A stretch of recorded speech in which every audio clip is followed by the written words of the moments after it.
Hello friends, good afternoon. কেমন আছো তোমরা সবাই? আশা করছি সবাই খুব ভালো আছো, সুস্থ আছো। আমিও খুব ভালো আছি। আর আজকে মনটা বেশ খুশি খুশি। লাস্ট কদিন একটু ডিস্টার্ব ছিলাম।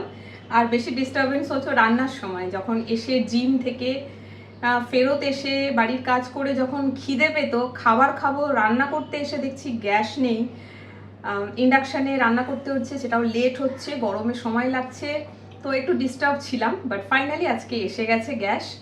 তোমরা ভিডিওতে পেয়েও গেছো, তোমাদের সাথে সেটা শেয়ারও করেছি। তো চলো আজকে না একটা রান্না করব। দাঁড়াও, একটা প্রয়োজনীয় জিনিস বের করা হয়নি, সেটা বার করে নিই, তারপর বলছি। একটা রান্না জানি না, রোজ বানিয়ে খাচ্ছি, ঠিক আছে? যে রান্নাটা আমার ভীষণ ভালো লাগছে খেতে, কিন্তু এটার কি নাম দেব আমি জানি না। আজকে রান্নাটা তোমাদের সাথে করে, মানে পুরো রেসিপিটাই তোমাদের সাথে শেয়ার করব। এই রেসিপিটা আমার নিজের ইনভেন্ট, জানি না এটাকে কি বলবো। তো চালাও, আমি গ্যাসটা জ্বালাই, রান্নাটা স্টেপ বাই স্টেপ করব, তোমাদের সাথে শেয়ারও করব। তোমরা পুরো রেসিপিটা দেখবে, দেখে তারপরে আমাকে জানাবে এই রেসিপিটার নাম একটা, ঠিক আছে? কারণ আমি নিজে এখন এই রেসিপিটার কোনো নাম দিতে পারছি না, এটাকে কি বলবো আমি জানি না। তো চলো, রেসিপিটা বানাতে 3টে ডিম নিয়েছি। বাবা, সাদা প্লেটে সাদা ডিম, দেখতে পাচ্ছ? আই গড, এই যে সাদা প্লেটে সাদা ডিম দেখাই যাচ্ছে না। 3টে ডিম নিয়েছি। এখানে সয়াবিন রয়েছে, বাট এই সয়াবিনটা এর মধ্যে একটা ডিম ফাটিয়ে দিয়ে এটাকে অনলি ডিম দিয়ে ম্যারিনেট করে রেখেছি। দেখতে পাচ্ছ, ডিম দিয়ে এটা ম্যারিনেট করে রেখেছি। একটু আদা রসুন পেস্ট লাগবে, সঙ্গে রয়েছে পেঁয়াজ, ক্যাপসিকাম। পেঁয়াজগুলো কেমন করে কাটা জানো তো? ঠিক যেমন চিলি চিকেন বা চিলি পনির বা চিলি সয়াবিন বানানো হয় ওরকম। সঙ্গে ক্যাপসিকাম, কাঁচা লঙ্কা, ধনেপাতা, তার সাথে আদা রসুন পেস্ট, যেমন মশলা লাগে তরকারিতে লাগবে। সঙ্গে লাগবে হচ্ছে সোয়া সস, এটাকে কি বলে, এটার নাম সোয়া সস তো? হ্যাঁ, লাগবে সোয়া সস, আর একটু টমেটো কেচাপ, আর নুন, গুঁড়ো মশলা যা লাগে তাই। সো চলো রান্নাটা স্টার্ট করছি, ঠিক আছে? আর রান্নাটা না খুবই কম তেলে হবে, খুব বেশি তেল দিয়ে রান্নাটা হবে না। সো চলো, প্রথমে যে স্টেপটা করব সেটা হচ্ছে এই যে ডিম।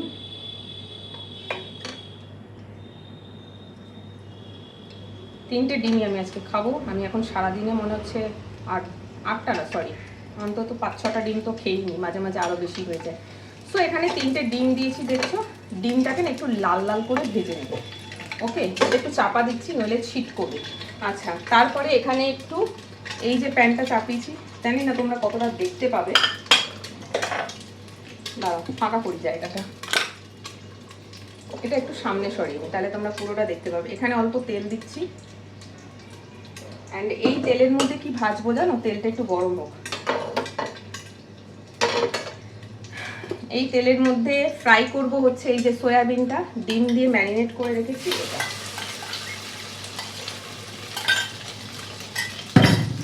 আমি সত্যি এই রান্নাটার নাম কিছু দিতে পারছি না, তাই ভাবলাম তোমাদেরকে জিজ্ঞাসা করি, তোমরা বলবে। এটাকে একটু লাল লাল করে ভাজতে হবে, একটু মিডিয়াম ফ্লেমে। ওকে, এর মধ্যে একটুখানি নুন দিয়ে দিয়েছিলাম আমি, যাতে একটু নুনটা লাগে, নইলে সয়াবিনে যখন সয়াবিনটা সিদ্ধ করা হয় তখন যদি একটু নুন দিয়ে দাও ভালো হয়, তাহলে সয়াবিনের মধ্যে নুনটা চলে যায়। আমি সেটা দিইনি, তাই এখন একটু নুন দিয়ে দিয়েছি। চলো এটা আমি একটু ভেজে নিই।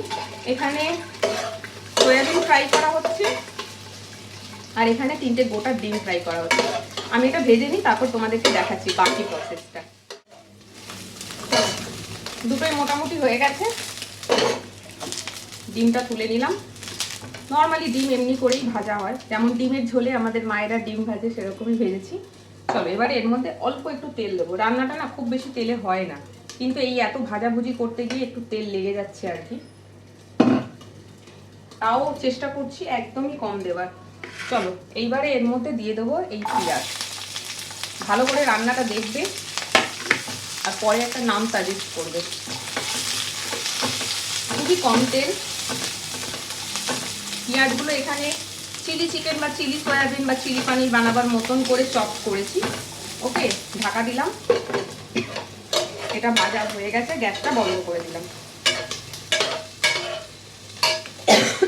চলো এটা বের করে নিচ্ছি।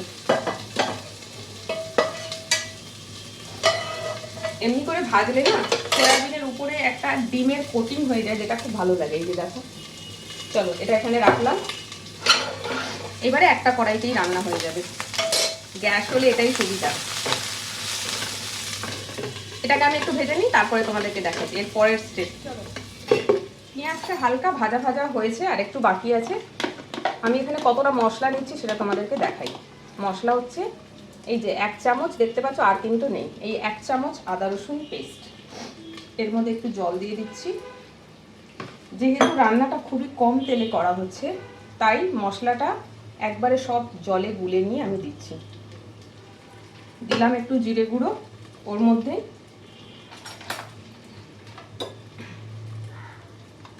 চামচটা ঢুকছে দাঁড়া, এর মধ্যে চামচ আছে দেখতে পাইনি। দিলাম 1 চামচ মতন একটু হলুদ গুঁড়ো, আর দেবো হচ্ছে একটুখানি, বেশি নয় অল্প দেবো, কারণ এটা হচ্ছে একদম ঝাল লঙ্কা, এটা কাশ্মীরি মির্চ নয়, কাশ্মীরি মির্চটা শেষ হয়ে গেছে। ব্যাস, এই 3টে মশলা দিলাম, সব যার যার জায়গায় রেখে দিই, কারণ আমি কাজ করতে করতে জায়গা পরিষ্কার করতে পছন্দ করি। চলো মশলাটাকে এবার ভালো করে গুলে নিলাম। যেহেতু রান্নাটা কম তেলে করছি, খুবই কম তেল, তাই জন্য মশলাটাকে এইভাবে গুলে নিচ্ছি। নইলে আমি যেটা করি, আদা রসুন পেঁয়াজটাকে আগে ভেজে নিই, আদা রসুনটা ভেজে নিয়ে তারপরে গুঁড়ো মশলা দিই। আজকে আর সেটা করলাম না। আচ্ছা, সঙ্গে একটু নুনও রেডি রাখতে হবে, নইলে ছিটকাবে। চলো, এই যে গোলা মশলাটা দিয়ে দিলাম,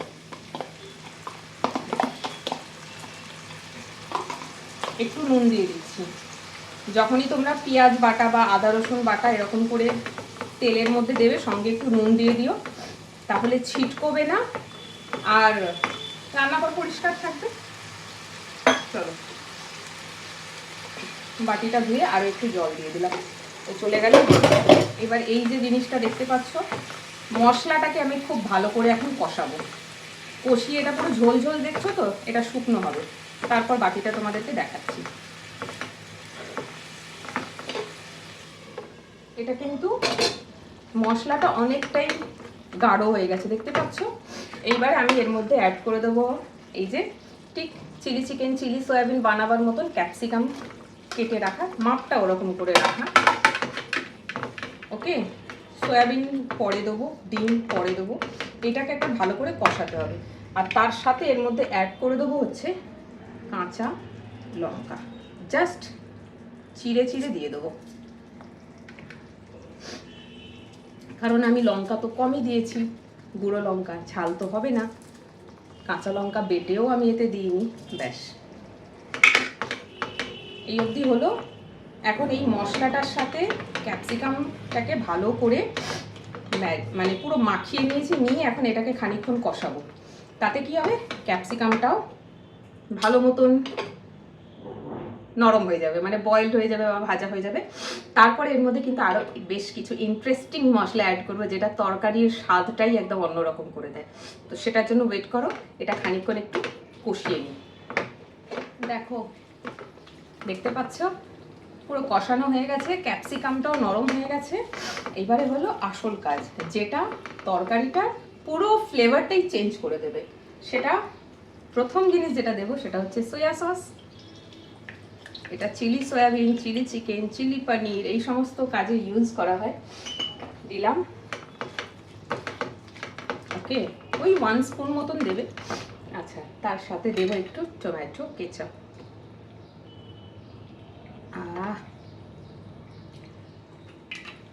এটা হচ্ছে Maggi hot and sweet tomato chilli sauce. Wow, just ফ্লেভারটা দারুণ লাগে, আমার তো হাতে নিয়ে চেটে চেটে খেতে দারুণ লাগে। ব্যাস, এটা দিলাম তো, এটাকে একটুখানি 2-3 মিনিট একটু ভালো করে মিলিয়ে নেব। এটা 2 মিনিট মতন কষিয়ে নিয়েছি। এবার এর মধ্যে অল্প একটু জল দিয়ে দেবো। তারপরে যেই এটা ফুটে উঠবে তখন এর মধ্যে সয়াবিনটা দিয়ে দেবো। এখন এটাকে আমি 2 থেকে 3 মিনিট মতন একটু মিডিয়াম ফ্লেমে দিয়ে এটাকে ফুটিয়ে নিচ্ছি। যে এটা বয়েল হয়ে উঠবে তখন এর মধ্যে আমি সয়াবিনগুলো দেবো। চলো, এটা কিন্তু বয়েল হতে শুরু করেছে। এবার আমি এখান থেকে জাস্ট সয়াবিনগুলো দিয়ে দেবো, বাট তার আগে আমি ডিমটা এখান থেকে বের করে নিই। গরমে অনেকে আমাকে বলো না সোয়েটিং ব্লক দাও, নাও আজকে একদম মনে হচ্ছে মেকআপ করে এসেছি, চকচক করছে। তো এই যে সয়াবিনগুলো দিয়ে দিলাম। আর রান্নায় সেরকম কিছু নেই, সয়াবিনগুলোকে এর মধ্যে দিয়ে একটু ফোটাতে হবে, ডিমটাও দিয়েই দিচ্ছি, পরে দেবার কিছু নেই, আর হয়েই এসছে রান্না আমার। ওকে, এই যে ধনেপাতা কুচিয়ে রেখেছি, একটু ধনেপাতা দিলাম, বাকিটা পরে দেবো নামাবার সময়। আর হ্যাঁ, আসল জিনিস, তারাও নুন তো ভালো করে চেক করা হয়নি, তো এই সময় না তোমরা একটু নুনটা চেক করবে।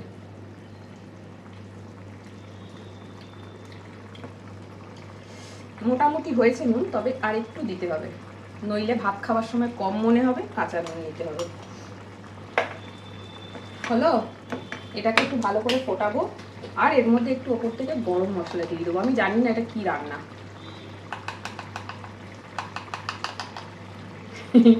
জগা খিচুড়ি রান্না এটা। গ্যাসের ফ্লেমটা কমিয়ে রাখবো, ঠিক আছে, কারণ এই যে জল জল ভাবটা রয়েছে না, এটাকে শুকনো করতে হবে। এটা এরকম থাকবে না, এটা ড্রাই হবে। ওকে, এই দিলাম চাপা, এবার এটাকে খানিকক্ষণ একটু শুকনো করে নিই, পরে লাস্ট দেখতে কেমন হলো সেটা তোমাদেরকে দেখাবো। চলো, রান্না ডান। কাণ্ড, খুব লাফালাফি করো, সোয়েটিং ব্লক দাও, সোয়েটিং ব্লক দাও। তো নাও, পুরো সোয়েট মানে আমি এখন চান করব, খেতে বসবো পরে, আগে আমাকে চান করতে হবে, নইলে এই অবস্থায় চেঞ্জ করে আমি এসিতেও থাকতে পারবো না, কারণ গা চটচট করছে ঘামে। চলো, রান্না কমপ্লিট, একবার দেখাই তোমাদেরকে। সো রেসিপিটা শেয়ার করলাম তোমাদের সাথে, এইবারে তোমাদের কাজ হচ্ছে একটা নাম সাজেস্ট করবে যে এই তরকারিটার কি নাম দেওয়া যেতে পারে, কারণ এই রেসিপিটা সম্পূর্ণ আমার নিজের, কি বানিয়েছি জানি না। ঠিক আছে, এই দেখো পুরো শুকনো, ঢেলে নিচ্ছি। আর এই যে 3টে ডিম দেখছো, এই 3টে ডিম এখনই আমি সবটা খেয়ে নেবো, মেবি কারিটাও পুরোটাই খেয়ে নেবো, হতে পারে, কারণ এখন ভাত কম খাই তো, তাই একটু সয়াবিনটা বেশি লাগে। আর এই তরকারিতে, দাঁড়াও 1 মিনিট, এত ঘাম চোখের মধ্যে যাচ্ছে, জ্বালা করছে চোখ। আর এই এর মধ্যে মশলা তো খুবই কম রয়েছে, দেখেছোই তোমরা, তেল মশলা সবই কম, আর সবজি বেশি রয়েছে, ক্যাপসিকাম, পেঁয়াজ আর সয়াবিন, ব্যাস। এই যে তরকারিটা ভাতে যা লাগবে না। সো যাই হোক, চলো, একটা ব্লগে দুটো কাজ হয়ে গেল। সেটা হচ্ছে সব থেকে মেন ইম্পর্টেন্ট, এই ভিডিওটা বানাবার যেটা মোটিভ ছিল সেটা হচ্ছে এই রেসিপিটার একটা নাম তোমরা সাজেস্ট করবে। তোমরা অনেকেই রয়েছো যারা আমার ব্লগ খুব মন দিয়ে দেখো, ভালোভাবে দেখো, আর তারপরে কমেন্ট করো। যেমন একজন হচ্ছে সঞ্জিত পাল, আমার খুব ভালো লাগে, উনি খুব মন দিয়ে আমার ব্লগ দেখেন, আর তারপরে খুব সুন্দর মিষ্টি একটা কমেন্ট করেন। সো আর কারোর নাম সেরকম মনে পড়ছে না, অনেকেই দেখেন। তো সঞ্জিত পাল, আপনাকেই বলছি, হয়তো ভিডিওটা পুরো দেখবেন, যদি দেখে থাকেন এই রেসিপিটা একটা নাম সাজেস্ট করে আমাকে বলবেন, কারণ আর কারোর কাছে এটা এক্সপেক্ট করতে পারি না, বিকজ আমি কিছু প্রশ্ন করলে সবাই সেই প্রশ্নের উত্তর আমাকে দেয় না। তো মেবি আপনি দেবেন যদি আমার এই ব্লগটা পুরো দেখে থাকেন, আর এখন এই পার্টটা যদি আপনি দেখছেন, তাহলে আপনাকে আমি রিকোয়েস্ট করছি এই রেসিপিটার একটা সুন্দর করে নাম আমাকে বলুন। দেখুন, একটু ঝোল নেই, পুরো ড্রাই। সো এটাকে কি বলবো আমি জানি না, তাই জন্য আপনাদেরকে জিজ্ঞাসা করলাম। আর সেকেন্ড হলো, অনেকেই আমাকে বলে সোয়েটিং ব্লগ কবে আসবে, সোয়েটিং ব্লগ কবে আসবে। সো দেখো, পুরো ঘেমে চান, পিঠ, আমি পুরো ঘেমে চান হয়ে গেছি। ঘরে এসি চলছে, বাট আমি এই অবস্থায় এসিতে ঢুকবো না। এখন এটাকে চাপা দেবো ভালো করে, দিয়ে ঢাকা দিই। এই যে ঢাকা দিলাম। এরপর আমি যাবো আগে স্নান করতে, স্নান করে বেরিয়ে আমি আমার খাওয়াটা খাবো। সো ওয়েট করছি তোমাদের, মানে ওয়েট করছি তোমাদের কমেন্টের জন্য। রেসিপিটার তোমরা কি নাম দাও দেখি। খুব সুন্দর খেতে হয় জানো তো। আমি না এটা এখন রোজ বানিয়ে খাচ্ছি। অনেকে বলবে একই খাবার রোজ বানিয়ে খাও, ভালো লাগে? আমার যেটা ভালো লাগে সেটা আমি রোজ খেতে পছন্দ করি, সেটা যে কোনো জিনিস হতে পারে। সো এটা এখন আমার এত ভালো লেগেছে। আর মেনলি হচ্ছে সিমলা মির্চ মানে ক্যাপসিকাম, যেটা আমি পার্সোনালি আমার ওর ফ্লেভার খুব ভালো লাগে। যে কোনো তরকারিতে সিমলা মির্চ দাও দেখবে ফ্লেভার খুব ভালো আসে। সো আমার যেহেতু সিমলা মির্চটা খুব ভালো লাগে, সো এটার মধ্যেও সেটা পড়ছে দিয়ে দারুণ লাগছে খাবারটা, জাস্ট অসাধারণ। ডিম আর সয়াবিন দিয়ে একবার বানিয়ে খেয়ে দেখতে পারো। আর রেসিপিটার নাম আমাকে সাজেস্ট অবশ্যই করো। সো চলো আজকের ব্লগটা এখানেই শেষ করছি। কেমন লাগলো কমেন্ট করে জানিও। আর হ্যাঁ, রেসিপিটার নাম বলতে কিন্তু ভুলো না। ওকে, টাটা।